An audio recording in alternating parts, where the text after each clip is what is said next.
ikhwan sekalian, misi terbesar setan adalah berusaha menyesatkan manusia. Ini sebagaimana Allah Subhanahu wa taala berfirman, "Wala tattabi'u khutuwatis syaitan, innahu lakum aduwwum mubin.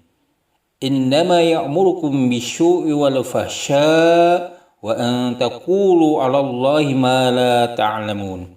Dan janganlah kamu mengikuti langkah-langkah syaitan, karena sesungguhnya syaitan itu adalah musuh yang nyata bagimu.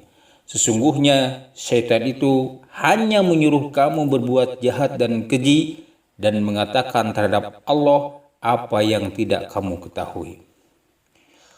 Para hadirin sekalian, oleh karena itu, untuk menjerumuskan manusia, setan akan menggunakan berbagai macam cara. Sebagaimana Imam Ibnu Qayyim rahimahullah dalam kitabnya Bada'i al-Fawaid, beliau berkata bahwa ada 4 pintu utama yang dimasuki setan dalam menggoda manusia. Jadi, menurut Ibnu Qayyim rahimahullah bahwa ada 4 pintu utama yang dimasuki setan dalam menggoda manusia.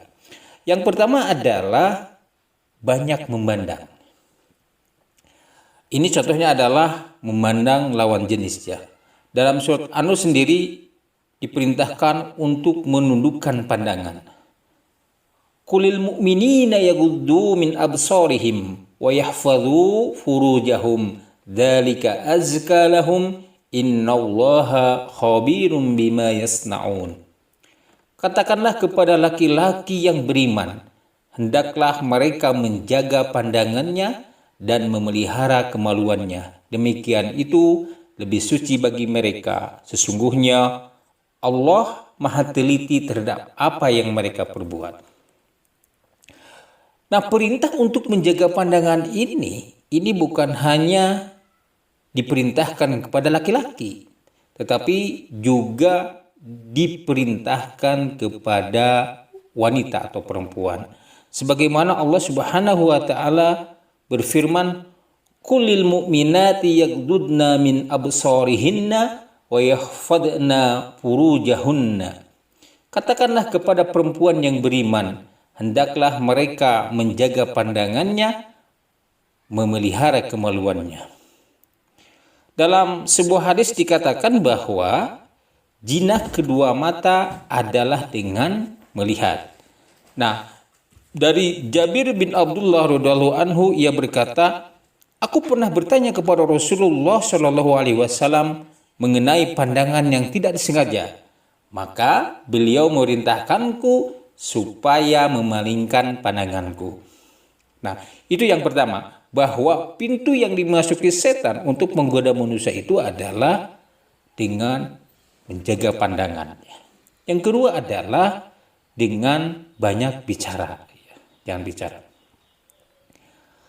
Nah, dari Abu Hurairah radhiyallahu anhu, Rasulullah sallallahu alaihi wasallam bersabda, "Man kana yu'minu billahi wal yaumil akhir falyaqul khairan aw liyasmut."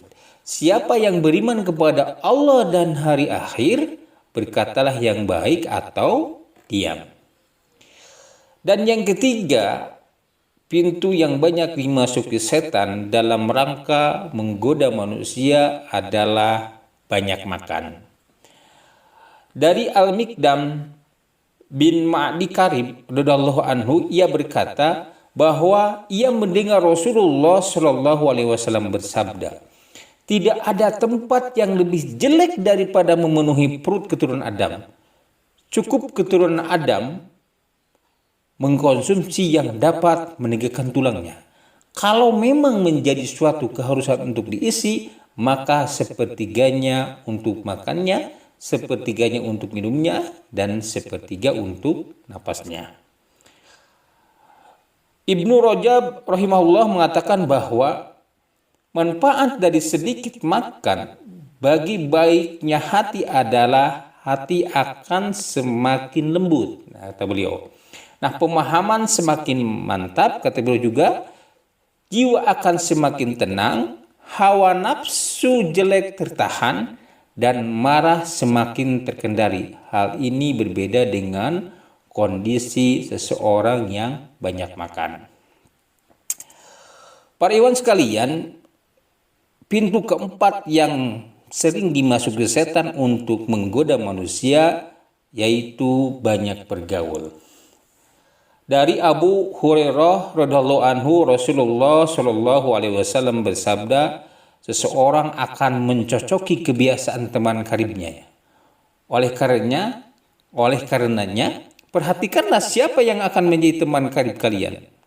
Nah, kalau kita melihat dari hadis Abu Hurairah ini bahwa kita senantiasa harus hati-hati ya, dalam menjaga atau bergaul dengan teman.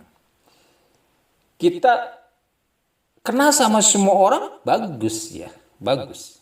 Tetapi kalau seandainya akan menjadikan teman atau bergaul, nah itu kita harus pilih-pilih.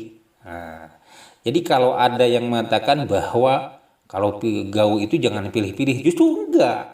Namanya bergaul itu harus pilih-pilih karena teman kita itu akan mempengaruhi terhadap akhlak kita.